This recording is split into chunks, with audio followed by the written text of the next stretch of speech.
हुआ उसका स्वागत भी करता हूं। श्री महाबली सिंह जी।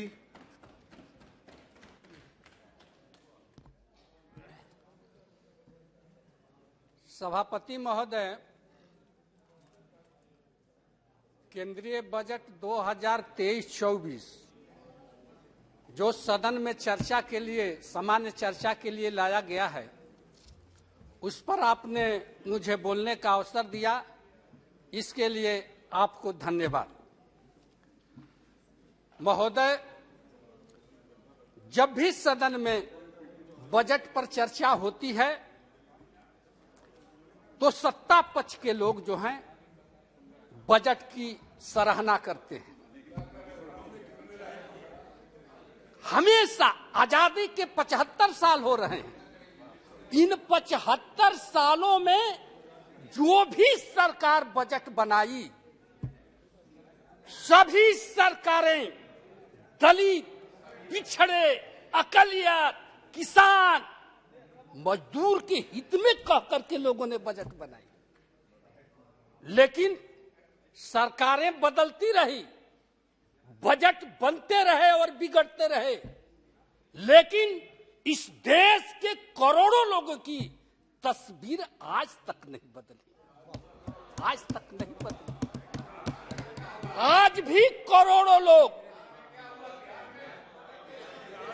आज भी करोड़ों लोग गंदे नाले और पेड़ों के नीचे जन्म लेते हैं और वहीं पर मर जाते हैं, वहीं पर आज भी मर जाते हैं। इसलिए महोदय, हमें इसके तरफ नहीं जाना है, लेकिन हमें सदन के माध्यम से सरकार को बताना चाहते हैं कि बड़ी अरमानों से बिहार की 13 करोड़ जनता ने आपको 2019 में 40 सीट में से 39 सीट एनडीए के खाते में डालने का काम किया था। लेकिन 40 सीट में से 39 सीटें 40 बहुत आशा, उम्मीद और अरमान के साथ इस बजट पर निगाहें रखी थी बिहार की जनता। उसको विश्वास था कि बिहार को विशेष राज्य का दर्जा इस बजट में जरूर प्रदान किया जाएगा, क्योंकि यह मांग जब बिहार में गठबंधन हम लोगों के एनडीए की सरकार थी, बीजेपी और जेडीयू की जब सरकार थी, उस समय विधान परिषद से लेके विधानसभा तक सब लोगों ने पारित करके भेजा था केंद्र को कि हमको बिहार की विशेष राज्य की दर्जा चाहिए। जब बिहार से झारखंड अलग हुआ था तो केंद्र सरकार ने उस समय वादा किया था कि बिहार को हम लोग विशेष पैकेज दे करके विकसित राज्यों को श्रेणी में लाने का काम करेंगे। न तो बिहार को विशेष राज्य का आप दर्जा दिए, न बिहार को कोई पैकेज दिए।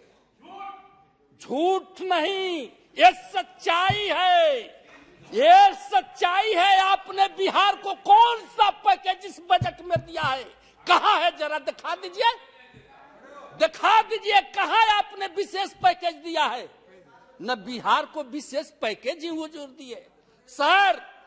सर यहां तक कि देखिए, विश्व का सबसे बड़ा लोकतंत्र का ये पवित्र मंदिर है। प्लीज, इस मंदिर में हम बता देना चाहते हैं कि यहां से जो भी घोषणाएं होती है जमीन पर उतरना चाहिए, जमीन पर उतरना चाहिए। 2000 बिहार के अंदर 2007 में तत्कालीन रेल मंत्री ने बिहटा औरंगाबाद रेलवे लाइन का शिलान्यास किया था। उस समय 3,500 की, आज 3,500 करोड़ की वो योजना हो गई। लेकिन शिलान्यास होने के बाद आज 14 साल बीत गए, आज तक वह बिहटा औरंगाबाद रेलवे लाइन का काम जमीन पर नहीं उतरा। अब बताइए महोदय कि हम लोग यहाँ सदन में चर्चा करते हैं, बिहार की जनता पटना से लेकर दिल्ली तक धरना, आंदोलन, प्रदर्शन करते आ रही और वह 4 पार्लियामेंट का क्षेत्र था। सभी माननीय सदस्य जो आज बोल रहे हैं, हमारे राम कृपाल जी, इन्होंने भी कई बार रेलवे मंत्री से मिला, हम लोगों ने मिला। अब 13 साल से बताइए महाराज कि 4 पार्लियामेंट का वो क्षेत्र है, एक छोटा सा, आज रेलवे लाइन नहीं बन सका। डालमिया नगर 7 में, रोहतास के डालमिया नगर, डिहरी डालमिया नगर फैक्ट्री को 7 में उसका शिलान्यास हुआ था, तत्कालीन रेल मंत्री ने किया था, रेलवे वैगन बनाने के फैक्ट्री के लिए। अब बताइए 13-14 साल हो गया महाराज, 14 साल से विगत जो तत्कालीन आपके रेलवे मंत्री अभी थे पीयूष गोयल जी, उन्होंने सदन में वही से कहा था कि 2022 तक हम लोग हर हालत में डिहरी डालमिया नगर फैक्ट्री को, जनता के हाथों में रेलवे फैक्ट्री को हम लोग चालू करके देंगे। बताइए आज तक कुछ जमीन पर कहीं कुछ नहीं है। डिहरी से बंजारी रेलवे लाइन आज तक वो 7 में शिलान्यास हुआ, आज तक वो भी काम नहीं हुआ। आप खाली देखिए आश्वासन और झूठ के सहारा लेते हैं, झूठ से काम नहीं चलेगा। बिहार को बिना विकसित किए हुए आप देश को विकसित नहीं कर सकते। बिहार महात्मा बुद्ध की धरती, जहां से विश्व को संदेश देने का काम किया, वो महावीर की धरती है। और वैसे धरती को आप उपेक्षा करके, उसको अनदेखी करके, उसको अरमानों पर पानी फेर करके आप देश को विकसित राज्यों की श्रेणी में ले जाना चाहते हैं। ये कैसे हो सकता है? ये कैसे हो सकता है महोदय? एक बात हम कहना चाहेंगे महोदय कि हमारी जो केंद्र सरकार है, जो राष्ट्रपति महोदया ने जो भाषण दिया है और उसने कहा है कि सबका साथ, सबका विकास और सबका विश्वास, सबका विश्वास, और आपने कहा सबका प्रयास। हम मानते हैं, आप कैसे सबका साथ ले सकते हैं?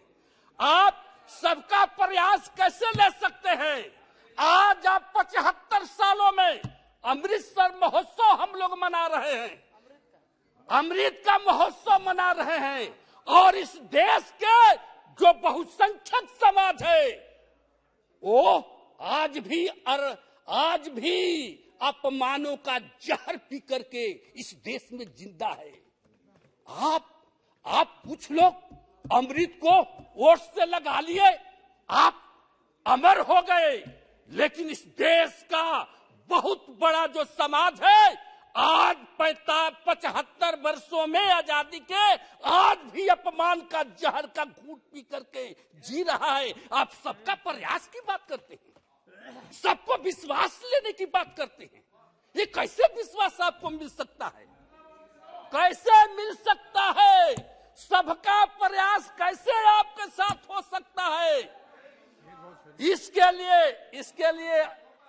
इसके लिए सभापति महोदय, हम सरकार से आग्रह करना चाहते हैं, देश के आजादी में इस देश के सारे लोगों ने अपनी कुर्बानी दिया है, चाहे हिंदू हो, चाहे मुसलमान हो, चाहे सिख हो, चाहे ईसाई हो, चाहे बौद्ध हो, चाहे इस देश का दलित हो, चाहे महादलित हो, चाहे अगड़ा हो, चाहे पिछड़ा हो, सब लोगों ने इस देश की आजादी में कुर्बानी दिया है। और सब लोगों का ये अधिकार है इस देश के मिट्टी में, इस देश के हवा में, इस देश के न्यायपालिका में, कार्यपालिका में, विधायिका में, सब लोगों का अधिकार है। सब लोगों को जब तक आप प्रतिनिधित्व नहीं दीजिएगा तो कहिएगा कि सबका हमको प्रयास चाहिए, सबका विश्वास चाहिए। एक तरफ देश के अंदर कोई हेलीकॉप्टर से जाकर के शादी विवाह अपनी बहू बेटियों का करता है, और इस देश के अंदर दलित आज भी दलित जो है घोड़ा पर चढ़कर अगर शादी करने जाता है तो उसको आप उतार देते हैं और कहते हैं कि सबका साथ चाहिए, सबका साथ चाहिए। ये कैसे हो सकता है? इसके लिए एक उपाय है सभापति महोदय, अगर हमारी केंद्र सरकार अगर चाहती है कि सबका प्लीज बैठ जाइए, अगर प्रयास आपका जब अवसर है तब बोलिएगा। तो एक ही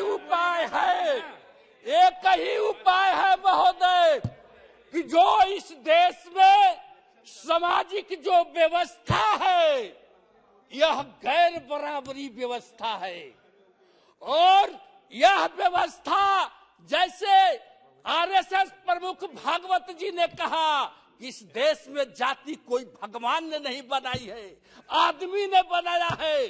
तो हम उन लोगों से कहना चाहते हैं कि अगर आप सबका साथ, सबका विकास, सबका प्रयास चाहते हैं, इस देश को विश्व में सबसे महाशक्ति और विकसित राष्ट्र बनाना चाहते हैं, तो एक काम तो देखिए करना होगा। एक काम क्या करना होगा कि या तो जो लोग गैर बराबरी व्यवस्था के तहत जो लोग नीचे गिराए गए हैं जात पात के नाम पर, उन लोगों को आपको ऊपर उठाना होगा, और उनको ऊपर उठाने के लिए उनको ऊपर उठाने के लिए न्यायपालिका, कार्यपालिका, विधायिका और देश के सीमा में जितने रेजिमेंट हैं उसमें सब लोगों को भागीदारी देना होगा, सब लोगों को भागीदारी देना होगा। अगर आप भागीदारी देना चाहते हैं तो उसके लिए एक काम और करना होगा। अब समाप्त कीजिए जी। अरे महोदय, हमारा 20 मिनट का टाइम है, और भी वक्ता है आपके दल के, 20 मिनट का समय है महोदय, आपके दल के और भी मान्य सदस्य हैं, इसलिए महोदय आपको सबको जब हिस्सेदारी देना होगा तब इस समाज में शांति व्यवस्था कायम होगी और सब लोगों के अंदर देश के प्रति ममता होगा। तो इसलिए उसके लिए एक काम करना है कि देश के अंदर आप जातीय जनगणना कराइए, देश के अंदर जातीय जनगणना कराइए। जब इस देश का जब जानवर की गिनती हो सकती है, इस देश में शेर, भालू, चीता, भेड़िया की गिनती हो सकती है, उसकी जनगणना हो सकती है, जानवरों की हो सकती है, तो तब मानव की जनगणना क्यों नहीं हो सकती है? और जब तक जनगणना नहीं होगा तब तक ये पता नहीं चलेगा सभापति महोदय कि कौन जाति की इस देश में कितनी संख्या है। और जब तक संख्या उनकी गिनती नहीं होगी तो उनको हिस्सेदारी और भागीदारी ये सरकार कैसे दे सकती है? कैसे दे सकती है? तो इसलिए जातीय जनगणना कराना जरूरी है, ताकि जब बात उठती है हक की, हिस्सेदारी की, इस देश में आरक्षण की बात उठती है तो सुप्रीम कोर्ट कहता है कि सरकार ने जातीय जनगणना नहीं कराई है कि कौन सी जाति की कितना आबादी है, तो हम उनको आरक्षण कैसे दे सकते हैं? सुप्रीम कोर्ट कहती है कैसे दे सकते हैं? तो इसलिए ऐसा नहीं हो सकता। जब इस देश के अंदर जब अगर विकसित राष्ट्र बनाना चाहते हैं, सबका साथ, सबका विकास, सबका प्रयास और सबका विश्वास जीतना चाहते हैं तो जातीय जनगणना कराइए, और जो जितनी जातियां जिनकी आबादी है उस हिसाब से उनको भागीदारी दीजिए, तब विकसित राष्ट्र बन सकता है महोदय। इसलिए महोदय हम इस समान चर्चा पर एक बार सदन के माध्यम से सरकार से Thank you, Mr. Chairman, sir.